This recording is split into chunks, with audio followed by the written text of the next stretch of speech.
Comment réagiriez-vous si dimanche prochain, j'invitais un représentant des témoins de Jéhovah à porter la parole? Vous ne seriez pas là. Ah ben, je ne le dirais pas, alors ça va être une surprise. Hein? Ou si je laissais un représentant des Mormons apporter une parole perle de grand prix, n'est-ce pas?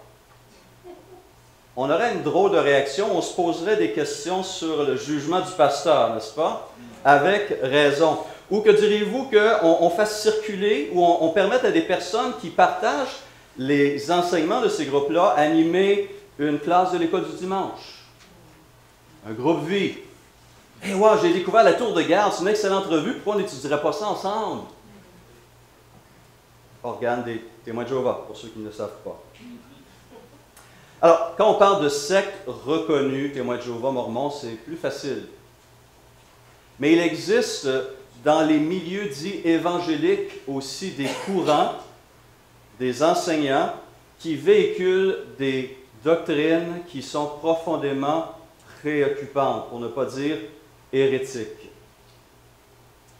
Et plusieurs évangéliques se laissent attirer par ce genre d'enseignement. Si le télévangéliste Benny Hinn venait à Québec pour une session de guérison, vous attendriez-vous à ce que j'en fasse la promotion? Sûrement pas. Et je pourrais ajouter une très, très longue liste de prédicateurs et de soi-disant pasteurs qui attirent des dizaines de milliers de gens à travers leur ministère de prédication.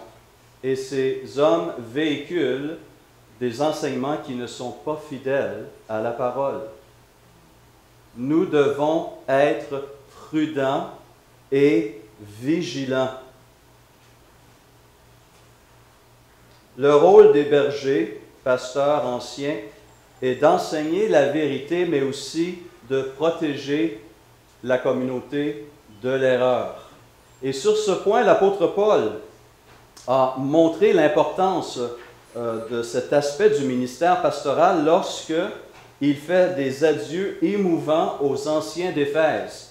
En Acte 20, verset 28, il rappelle cette responsabilité de protéger le troupeau de cette manière. Il dit à ses anciens, « Prenez donc garde à vous-même », donc eux-mêmes doivent veiller sur leur propre marche, « Prenez donc garde à vous-même et à tout le troupeau sur lequel le Saint-Esprit vous a établi évêque, ancien, surveillant, c'est ce qu'on veut dire ici, pour paître l'Église de Dieu qu'il s'est acquise par son propre sang. » Regardez ce qu'il ajoute.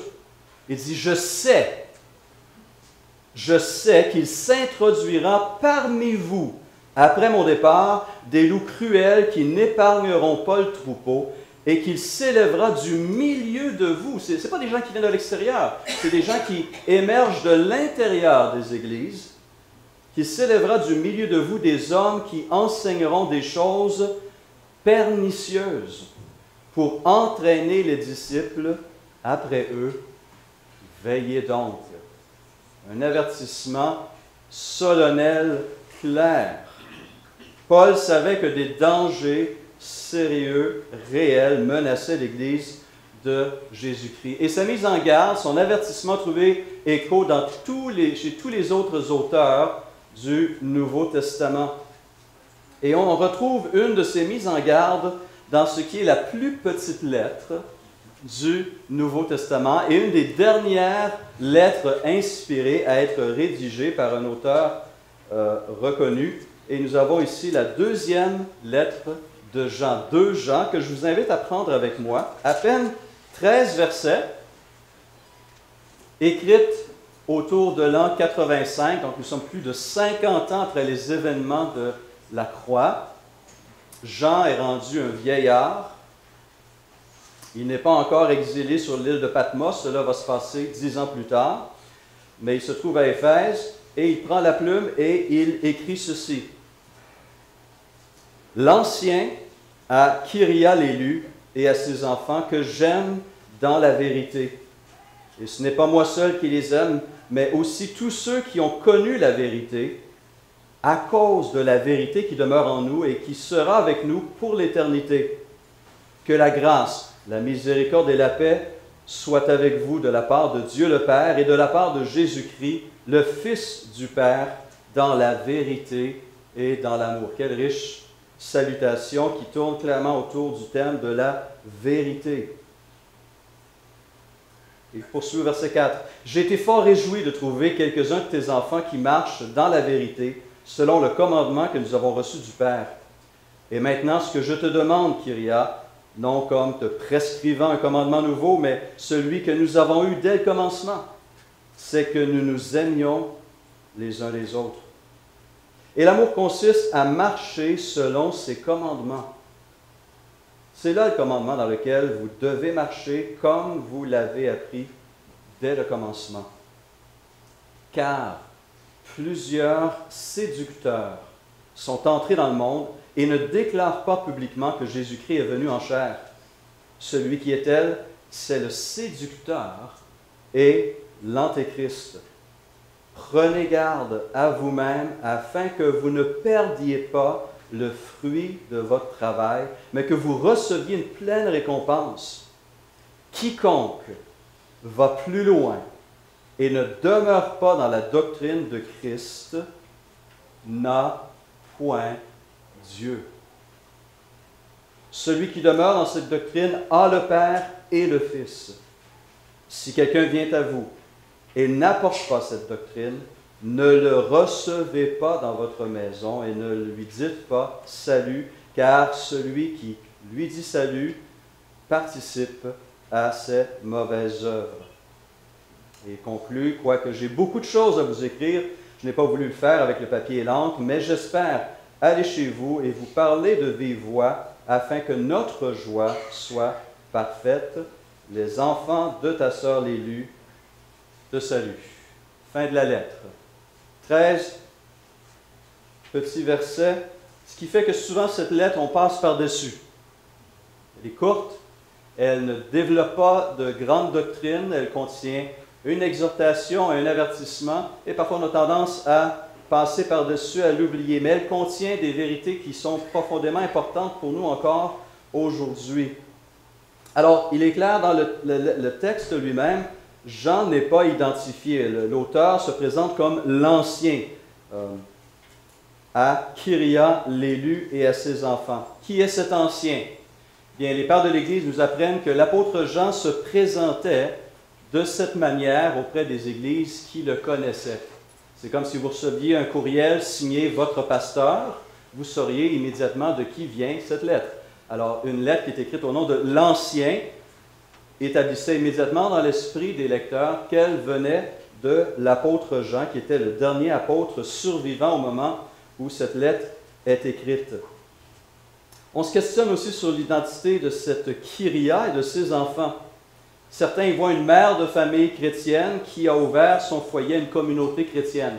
Elle reçoit chez elle, dans sa maison, des croyants, et donc il y a une église présente dans la maison de cette dame. Mais la plupart, finalement, reconnaissent dans cette appellation un genre de titre qui fait référence à une église locale et ses enfants sont les membres de cette communauté. Qu'importe d'une manière ou d'une autre, il y a une communauté qui est là et qui reçoit cette lettre et cet avertissement. Verset 4 nous apprend que l'apôtre Jean a rencontré, a croisé quelques-uns des membres de cette communauté et il se réjouit de leur fidélité dans la parole, dans leur marche chrétienne. Mais lorsqu'on lit cette épître de Jean, et lorsqu'on lit 3 Jean, parce que les deux ont été écrites sensiblement au même moment et font référence à une même situation, on découvre quelque chose de très intéressant sur la vie des églises au 1er siècle. On y décrit des chrétiens qui, comme des milliers d'autres citoyens de l'Empire romain, sillonnaient fréquemment les routes de l'Empire et se visitaient les uns les autres. Il y avait beaucoup de déplacements, de voyages de la part des membres de l'Empire romain et il y avait cette très riche communion inter-église. Et il y avait entre autres des prédicateurs itinérants qui allaient comme ça, d'église en église, de communauté à communauté, pour apporter la parole, instruire les gens et donner des nouvelles aussi de ce qui se passait dans les autres églises à travers l'Empire. À ce moment-là, l'Empire romain avait développé un excellent système routier, on pourrait même dire meilleur que celui du Québec, parce que certaines de ces routes existent encore aujourd'hui. Pendant des siècles, on s'en est servi. Ces routes avaient été construites par l'armée romaine pour faciliter justement ces déplacements rapides en cas de troubles dans les régions et dans les provinces. Et les citoyens s'en servaient pour se déplacer facilement, rapidement et de façon sécuritaire. Et en fait, l'apôtre Paul a profité de ces routes bâties par l'armée romaine et dans sa stratégie d'évangélisation et d'implantation, il a suivi l'une de ces routes qu'on appelle la voie ignatienne, qu'il a amenée à travers des églises que nous connaissons aujourd'hui, comme Philippe, comme Thessalonique, comme Néapolis et d'autres églises, d'autres villes qui sont mentionnées dans le livre des Actes. Paul suivait ces grands axes routiers qui les amenaient à des villes clés, et là, il prêchait l'Évangile, rassemblait les croyants en communauté locale, puis reproduisait la même chose tout au long de cette route. Il a emprunté dans sa route vers Rome, à la fin du livre des Actes, une autre route qui s'appelait la voie appienne. Et c'est ce qui l'a conduit jusqu'à Rome. Cette voie appienne est connue d'une manière assez sanglante, parce que c'est là qu'en 71 avant Jésus-Christ, le général romain Crassus a crucifié 6000 esclaves qui s'étaient rebellés avec un gladiateur dénommé Spartacus. Alors imaginez, en 71, on pouvait marcher pendant des kilomètres et on voyait ces 6000 esclaves crucifiés. Paul a suivi cette route qui l'a conduit à Rome. Une grande mobilité qui se constate lorsqu'on lit le livre de Paul aux Romains. Lorsque Paul a écrit l'Épître aux Romains, il n'avait jamais mis les pieds à Rome. Il envoyait cette lettre un peu pour dire, voici un peu ce que j'enseigne, ce que je crois. C'est un exposé magistral de l'Évangile. Il n'avait jamais mis les pieds à Rome, mais notez à la toute fin, au chapitre 16, il salue de nom 29 chrétiens. Donc, à travers ses voyages, il avait rencontré ces hommes et ces femmes qui, au moment où il prend la plume, se retrouvaient tous à Rome. Grand mouvement, grande effervescence, grande communion. C'est une population qui était beaucoup plus mobile qu'on aurait pu le croire aujourd'hui. Alors, Jean prend la plume à son tour, vers 85 après Jésus-Christ, et salue les membres de cette communauté. Et essentiellement, dans sa lettre, veut les encourager dans deux choses importantes. Et ça tourne autour de la vérité. Ils doivent continuer à pratiquer cette vérité, mais ils doivent aussi protéger cette vérité. Les versets 4 à 6 parlent de l'importance de pratiquer cette vérité. Et qu'est-ce qu'il entend par vérité dans ce passage? Il dit marcher dans la vérité, c'est marcher à la fois dans l'amour et dans l'obéissance au commandement de Christ. J'ai été fort réjoui, verset 4, de trouver quelques-uns de tes enfants qui marchent dans la vérité, comment? Selon le commandement que nous avons reçu du Père. Et maintenant, ce que je te demande, Kyria, non comme te prescrivant un commandement nouveau, mais celui que nous avons eu dès le commencement, c'est que nous aimions les uns les autres. Et l'amour consiste à marcher selon ses commandements. Alors, pour les lecteurs de cette lettre, ce n'est pas un commandement nouveau. On pense ici à Jean 13, 34, auquel il fait référence, parce que ce commandement est annoncé depuis une cinquantaine d'années. Mais Jean fait bel et bien référence à ce texte, Jean 13, 34, où Jésus lui-même a dit « Je vous donne un commandement nouveau. Aimez-vous les uns les autres. Aimez-vous les uns les autres. Comme je vous ai aimé, vous aussi, aimez-vous les uns les autres. À ceci, tous connaîtront que vous êtes mes disciples, si vous avez de l'amour les uns pour les autres. »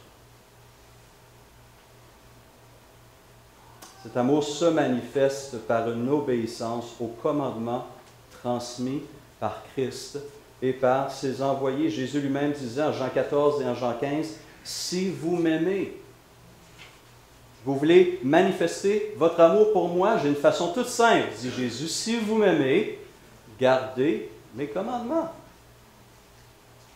Celui qui a mes commandements et qui les garde, c'est celui qui m'aime. Et voici la conséquence, et celui qui m'aime sera aimé de mon Père, je l'aimerai et je me ferai connaître à lui. Si vous gardez mes commandements, vous demeurez dans mon amour, de même que j'ai gardé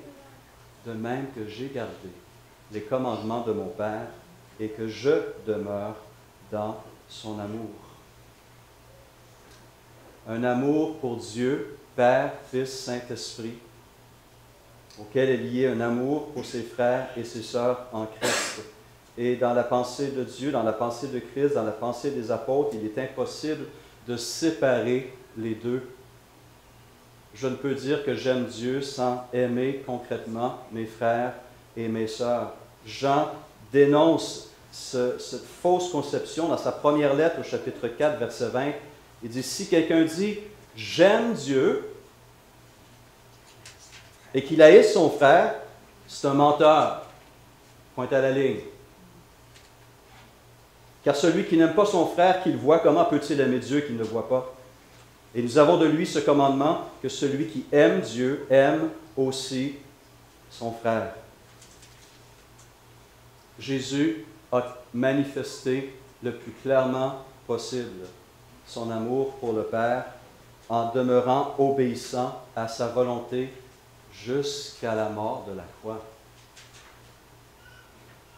Jusqu'à la croix.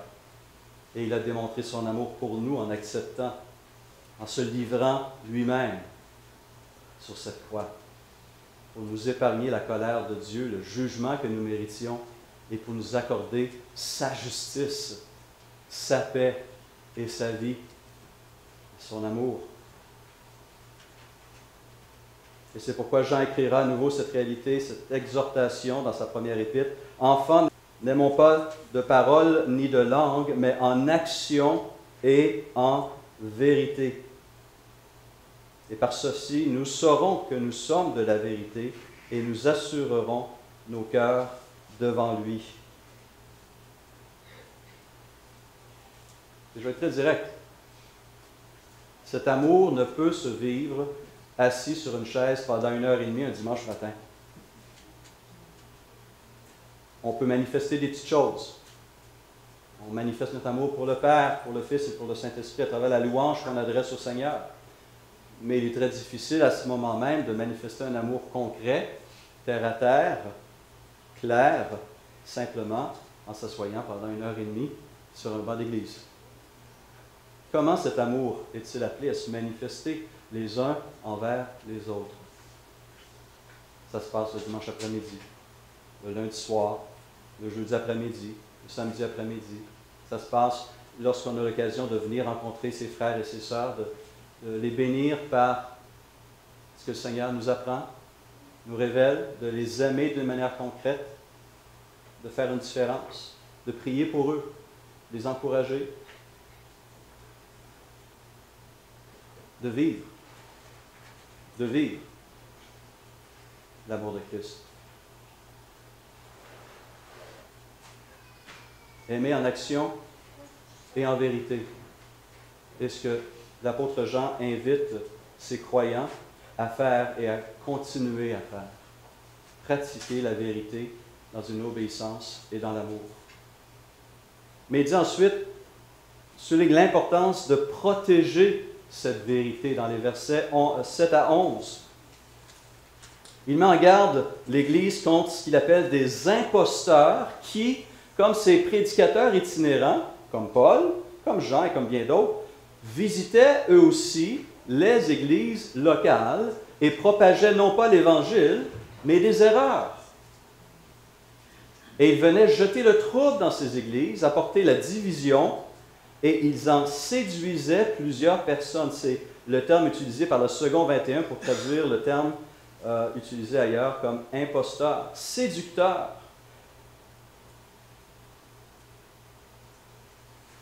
il y en a qui sont très, très zélés pour l'erreur. Et certains sont plus zélés pour l'erreur que d'autres le sont pour la vérité.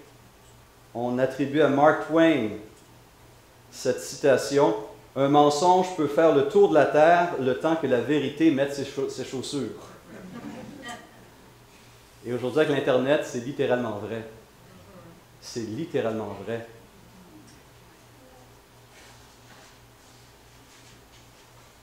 Et dès le 1er siècle, des erreurs et des faux évangiles ont pullulé, ont circulé dans tout l'Empire. En fait, le concile de Jérusalem, qui est mentionné en Acte 15, a été rendu nécessaire justement à cause d'un faux évangile qui circulait dans certaines régions. Acte 15 nous dit: « Quelques hommes venus de Judée enseignaient les frères en disant: « Si vous n'êtes circoncis selon le rite de Moïse, vous ne pouvez être sauvés. » On ne parle plus du salut par grâce. On parle du salut par les œuvres et par l'obéissance à la loi de Moïse. Paul et Barnabas eurent avec eux un débat et une vive discussion, je peux imaginer. Et les frères décidèrent que Paul et Barnabas et quelques-uns des leurs monteraient à Jérusalem, d'où venaient ces hommes, vers les apôtres et les anciens pour traiter cette question. Et donc, ils se sont rendus, il y a eu tout un débat, toute une discussion dont on a un résumé évidemment en Acte 15. Et à la toute fin, les responsables de la communauté envoient un communiqué officiel. Verset 23. Les apôtres, les anciens et les frères, aux frères d'entre les païens qui sont notés à Antioche, en Syrie et en Cilicie. Donc on voit comment cet enseignement avait circulé, puisqu'il fallait envoyer une lettre dans ces trois régions pour contrer ce faux évangile qui circulait. Donc, aux frères d'entre les païens qui sont à Antioche, en Syrie et en Cilicie, salut. Ayant appris que quelques hommes partis de chez nous et auxquels nous n'avions donné aucun ordre, vous ont troublés par leur discours et ont ébranlé vos âmes, nous avons jugé à propos, après nous être réunis tous ensemble, de choisir des délégués et de vous les envoyer avec nos bien-aimés Barnabas et Paul. Et ensuite, ils apportent la position qui a sorti de ce concile concernant le salut, les conditions au salut et la place de la loi de Moïse dans ces choses. La notion même du salut, la base même du salut par grâce, par la foi seule, était menacée par ces hommes qu'on n'appelle pas des frères, notez-le bien. On n'appelle pas des frères, mais qui étaient venus de Jérusalem, de chez nous, reconnaissent-ils malgré tout. On lit les autres écrits du Nouveau Testament, on voit d'autres hérésies qui circulent et sur lesquelles il faut apporter un correctif. Alors, 2 Thessaloniciens 2, Paul écrit: « Pour ce qui concerne l'avènement de notre Seigneur Jésus-Christ et notre réunion avec lui, nous vous prions, frères, de ne pas vous laisser facilement ébranler dans votre bon sens et de ne pas vous laisser troubler. » Notez que Paul utilise les mêmes termes que le communiqué de Jérusalem. Soit par quelque inspiration, soit par une parole ou par une lettre qui semblerait venir de nous, comme si le jour du Seigneur était déjà là. Notez ici que certaines personnes se faisaient passer pour Paul ou se faisaient passer pour des apôtres. Il y avait ces lettres qui circulaient, l'évangile de Thomas, l'Apocalypse de Pierre. Les gens, des auteurs anonymes qui voulaient véhiculer leur fausseté en prenant le nom d'une personne bien connue dans l'Église. Paul dit que personne ne vous séduise d'aucune manière. À titre, Paul écrit, « Il y en a fait, surtout parmi les circoncis, beaucoup de frères, de gens rebelles, de vains discoureurs et de séducteurs, auxquels il faut fermer la bouche. Ils bouleversent des familles entières. » Ce n'est pas juste des idées qui circulent. Ces idées, ces croyances ont un impact profond dans la vie de ces communautés, les bouleversent, les troublent et les envoient dans des voies qui ne sont pas celles de l'Évangile. Les conséquences sont sérieuses. Ils bouleversent des familles entières, enseignant pour un gain honteux ce qu'on ne doit pas enseigner. Et 2 Timothée a des avertissements similaires, Tite a des avertissements similaires, 2 Pierre. Il y aura, écrit Pierre, parmi vous, encore une fois, de faux docteurs qui introduiront sournoisement des sectes pernicieuses et qui, reniant le Maître qui les a rachetés, attireront sur eux une ruine soudaine. Plusieurs les suivront, écrit Pierre. Ça me trouble. Plusieurs les suivront. Dans leur dérèglement, et la voie de la vérité sera calomniée à cause d'eux. Par cupidité, ils trafiqueront de vous au moyen de paroles trompeuses. L'erreur que Jean veut dénoncer dans sa première lettre, dans sa deuxième lettre,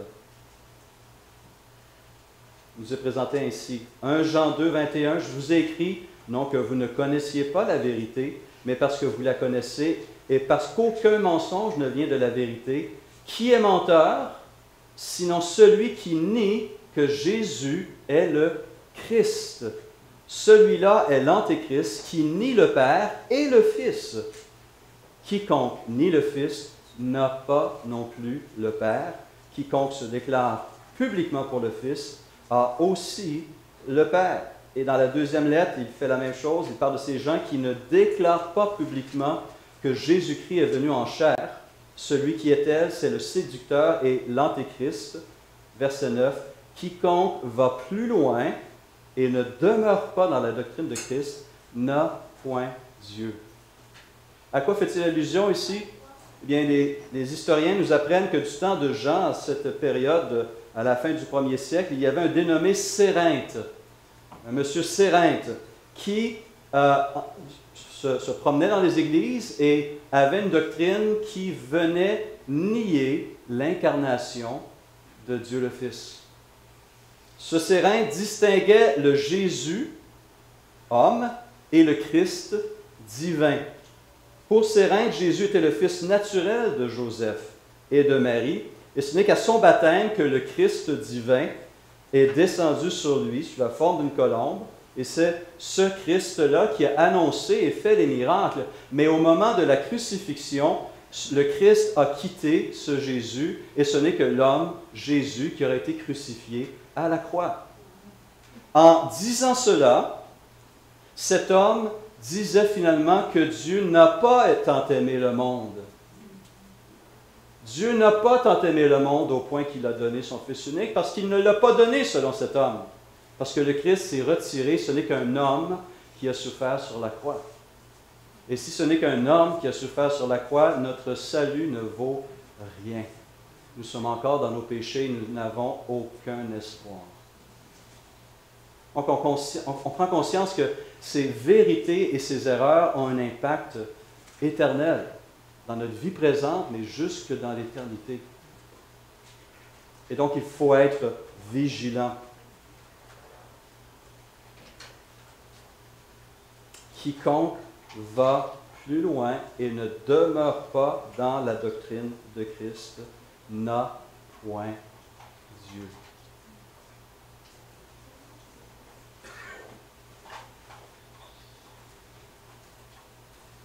Quelle est la solution? Quelle est la manière proposée pour protéger la communauté? Si quelqu'un, verset 10, vient à vous et n'apporte pas cette doctrine, ne le recevez pas dans votre maison, ne lui dites pas salut, car celui qui lui dit salut participe à ses mauvaises œuvres. Alors évidemment, ici, il ne parle pas de dire, vous avez des témoins de Jéhovah qui viennent cogner à votre porte, il ne veut pas dire nécessairement que vous devez leur fermer la porte au nez. Vous pouvez les inviter pour leur présenter l'Évangile, si vous savez la défendre. Ils ont besoin aussi d'entendre le vrai Évangile. Et il y en a des témoins de Jéhovah qui se convertissent, comme il y a des Mormons qui se convertissent, comme il y a des athées qui se convertissent, comme il y a des musulmans qui se convertissent. Ils ont besoin d'entendre. Mais je ne dois pas ouvrir ma porte en ce sens que j'ouvre mon foyer, on va partir un groupe vie, puis on va inviter ces gens-là pour nous enseigner. Clairement pas ça qu'il faut faire.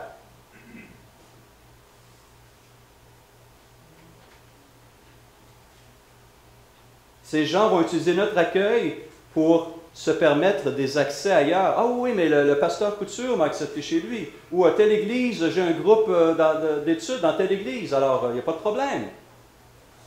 Et on vient de laisser toute la réputation de l'Église atteinte par un faux enseignant, par une hérésie. Donc, officiellement, l'Église doit veiller, le comité pastoral doit veiller, et nous voulons prendre cette responsabilité au sérieux. Mais en même temps, je veux vous mettre en garde. Certains accueillent des faux docteurs chez eux, dans notre assemblée.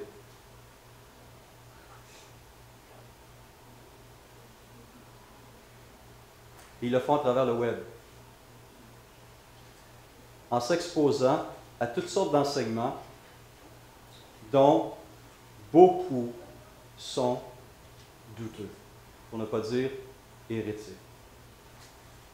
Nous devons être très prudents dans ce que nous accueillons dans notre maison et dans notre ordinateur, dans ce que nous laisse nous former, nous informer, et même nous transformer. Nous devons faire preuve de discernement. Nous pouvons pouvoir discerner la vérité de l'erreur. Un jeune chrétien n'a pas ce discernement encore. C'est pourquoi l'Église doit vraiment bien entourer les nouveaux croyants. Mais certains chrétiens qui devraient être des maîtres de la parole sont encore à l'ABC de la parole, sont encore au lait et non au steak, et sont des cibles pour l'ennemi. Nous devons constamment grandir dans la connaissance de Christ. Si la parole de Dieu demeure un livre fermé, l'ennemi le voit et l'ennemi se réjouit. Et l'ennemi a une stratégie qui sera efficace pour nous diriger dans l'erreur.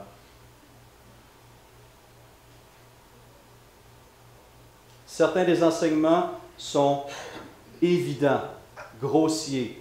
Les témoins de Jéhovah qui nient la divinité de Jésus-Christ. Les Mormons qui croient en plusieurs dieux et nous allons devenir des dieux. Mais d'autres enseignements qui sont issus même du milieu évangélique font des ravages encore aujourd'hui dans toutes les régions du monde. Comment identifier le vrai du faux? Comment être sur nos gardes? Comment, et notez bien comment Pierre le dit, comment pouvons-nous sanctifier dans nos cœurs Christ le Seigneur? Comment on le sanctifie dans nos cœurs, Christ le Seigneur? En étant toujours prêt à nous défendre avec douceur et respect, n'oublions pas ces deux choses, devant quiconque demande raison de l'espérance qui est en nous. Que croyons-nous? Comprenons-nous ce que nous professons croire? Pouvons-nous défendre de la bonne manière, avec douceur et respect, la vérité et discerner l'erreur dans les écrits, dans les enseignements, dans les livres, dans les articles qui me sont présentés? Encore une fois, ce n'est pas un simple exercice intellectuel. Mes croyances vont avoir un impact certain sur mon comportement. Pensez à nouveau aux Corinthiens, qui avaient cette mauvaise compréhension du corps et pensaient que seule l'âme serait sauvée, que le corps était insignifiant, était mauvais, et donc ça allait dans deux directions.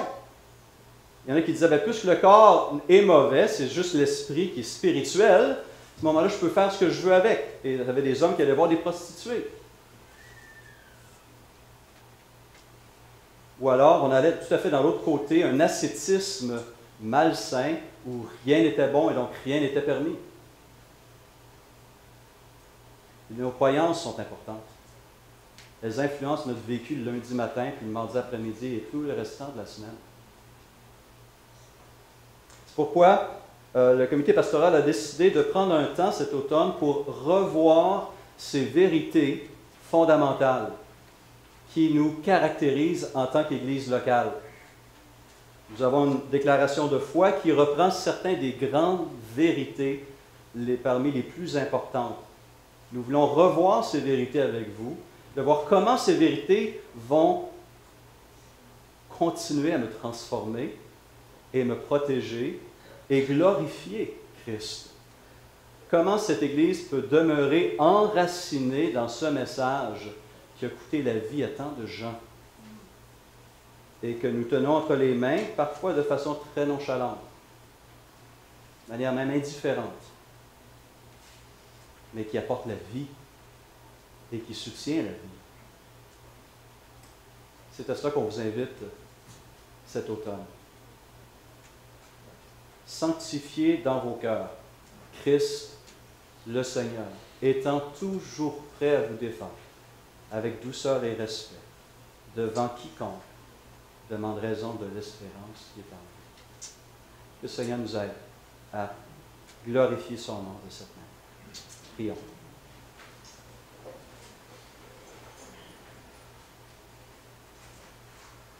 Seigneur Jésus, nous te remercions, toi qui es la vérité. Pas une vérité parmi d'autres, la vérité.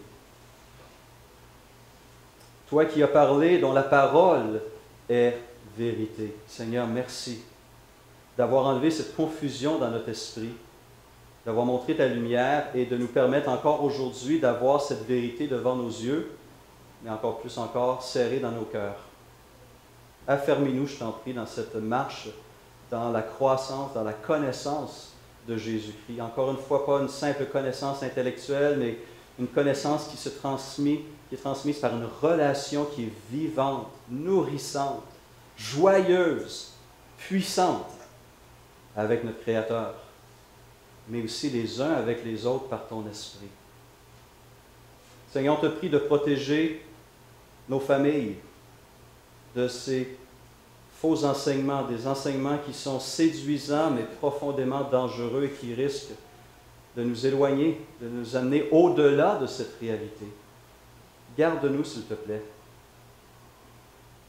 parce que cette vérité mérite d'être défendue,